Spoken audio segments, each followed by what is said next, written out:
그 사안에 대해서 재발 방지 등을 비롯해서 다른 여러 사안에 대해서 대통령께서 진솔한 자기 생각을 말씀하셨다고 생각합니다.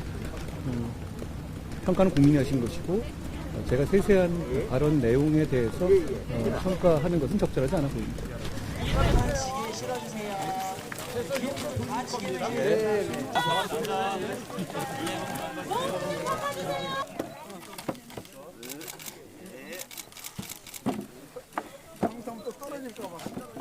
자, 이제 다른 분들 지게 지고 따라와 주세요. 네.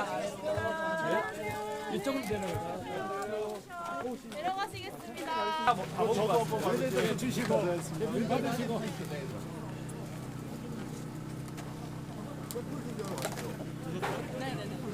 준비되셨나요, 다? 네. 자, 하나, 둘, 셋.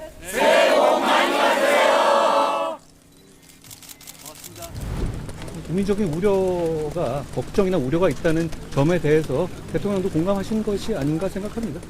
일단 이렇게 소통을 하시는 거니까요. 그 과정에서 일단 이렇게 말씀하셨고 게다가 그 이후에 재발 방지 체계에 대해서도 말씀을 하셨잖아요. 여러 가지 추가적인 시스템적인 보완 같은 것을 용산 대통령실에서 준비하시지 않을까 생각합니다. 거기에 대해서 제가 민주당이 하는 그런 말의 향연에 대해서 하나하나 답변할 필요는 없을 것 같아요. 그런 평가는 이 국민들과 언론에서 하시는 것이고요.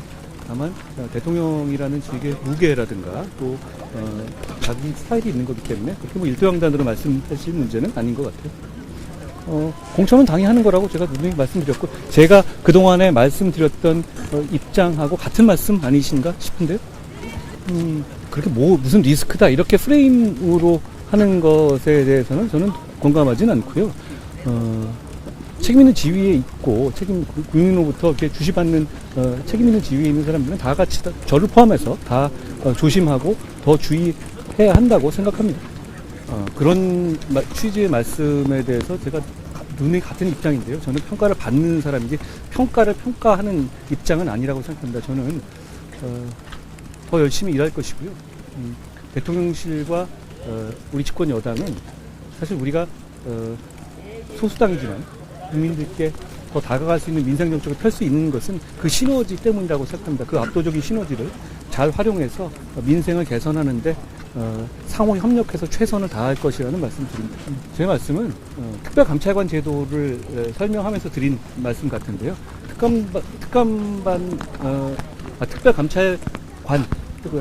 특별감찰관을 5년 동안 임명하지 않은 경우이라든가 이런 부분에 대해서 민주당 스스로 반성해야 된다는 의미의 말씀을 드린 거다 이해하시면 될 것 같습니다. 일각에서는 김정숙 여사를 겨냥해서 말한 거 아니라 이런 해석이 많이 나오는데 이에 대해서는 따로 부정을 안 하십니까?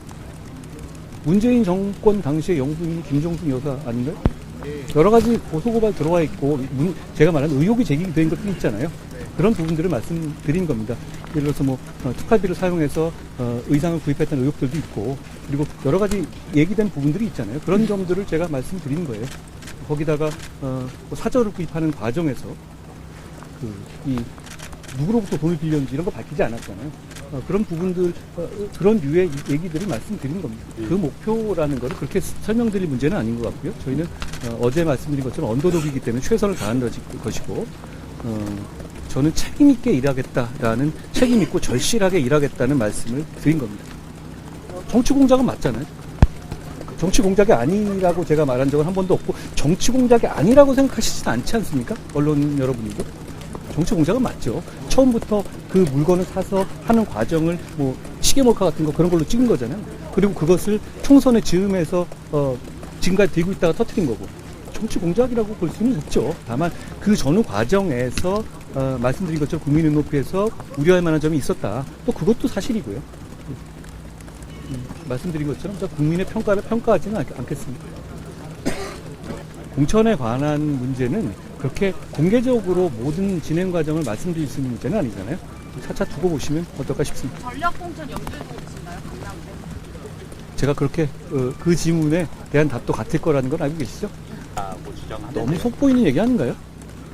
지금까지 이래놓고 그러면 모든 거를 다 룰을 바꾸자는 건가요?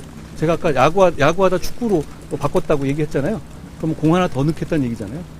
모든 게 그렇게 제 맘대로라는 것에 대해서 국민들께서 공감하지 않으실 것 같아요. 이게 그게 국민의 민의를 반영하는 문제입니까?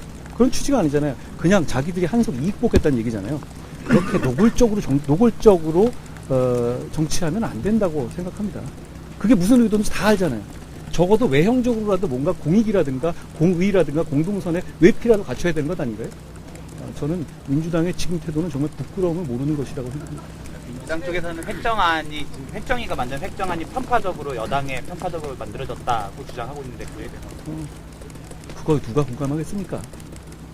지금 다수당은 거기고요. 지금 비례제도조차도 이랬다 저랬다 하루 만에 바꿔가지고 한 사람의 기분 맞춰서 바뀌고 있지 않습니까? 전 했던 말이지만 다시 하죠. 저는 민주당에게 이걸 물어보고 싶어요.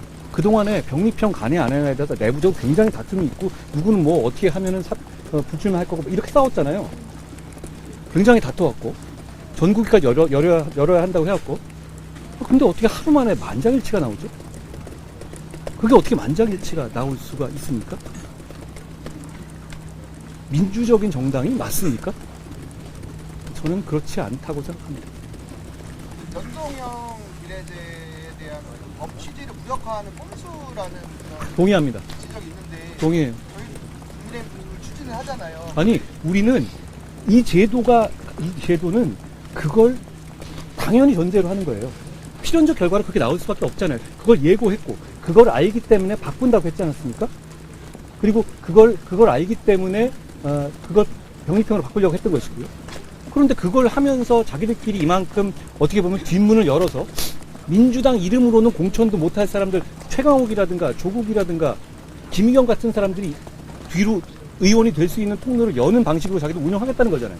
그런데 이 상황에서 그러면 그 사람들이 모든 비례의석을 다 먹게 하는 방식으로 우리는 그냥 깨끗한 척 하는 것이 그게 민의를 반영하는 게 아닙니다.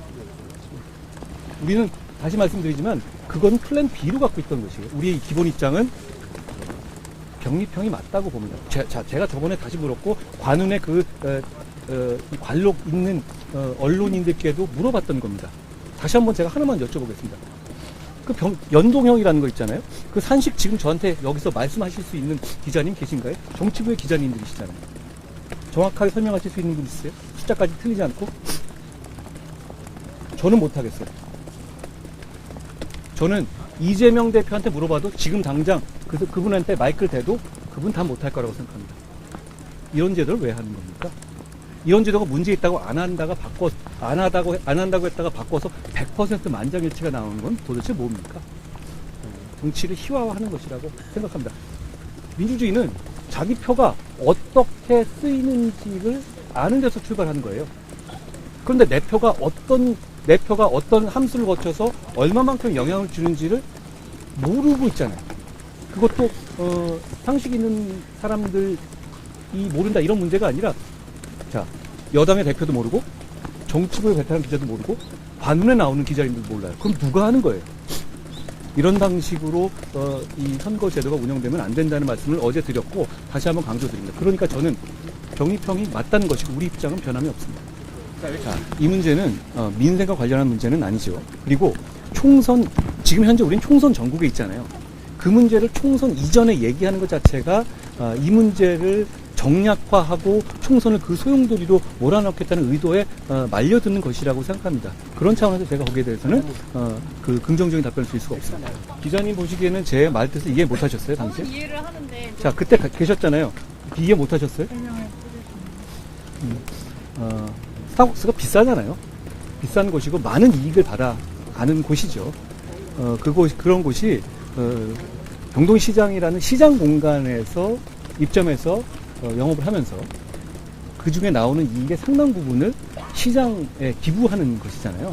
그런 상생의 모델이 의미 있는 것이다 라는 말씀을 제가 드렸던 것입니다. 저는 이렇게 제가 오늘도 굉장히 말을 길게 하는데요. 성의 있는 소통을 하다 보면 말이 좀 길어지게 되고 그 중에 일부를 잘라서 얘기하면 이런 식으로 억지 공격을 할 수도 있는 여지가 생긴다고 생각합니다. 그런데 저는 그럼에도 불구하고 그냥 제가 할 말을 소상히 상세히 드리는 걸 선택하겠습니다. 그리고 앞으로 조금 더 그런 식으로 잘라서 억지로 공격하는 것까지도 생각하면서 더 조심하면서 말하겠습니다. 그렇지만 제가 그날 그곳에서 시장과의 상생을, 대기업과 시장과의 상생을 말한 의미가 무엇이었는지, 그리고 그 맥락이 어떤 것이었는지에 대해서는 여기 계신 분들이 충분히 이해하셨을 거라고 저는 생각합니다. 방법론의 문제죠. 우리는 정말 이기고 싶습니다. 정말 제가 이기고 싶어 하는 것 같지 않습니까? 저는 아까 말한, 저는 민주당이 지금 하는 행태를 보면 더더욱 민주적인 세력이라고 생각하지 않아요. 선거제를 획정하는 과정을 보면 더더욱 그렇습니다. 반드시 민주당이 다수당 이 의회 권력을 더 강화해서 입법 독재로서 이 나라를 어렵게 만드는 것을 두고 봐서는 안 된다는 다짐을 더합니다. 꼭 이기고 싶습니다. 그렇기 때문에 국민에게 더 선택받을 수 있고 국민에게 사랑받을 수 있는 공천을 하기 위해 노력할 것이다 라는 말씀을 드립니다. 거기에 제한은 없습니다. 감사합니다. 설에는 즐겁게 지내시면 좋겠습니다. 새해 복 많이 받으세요. 새해 복 많이 받으세요.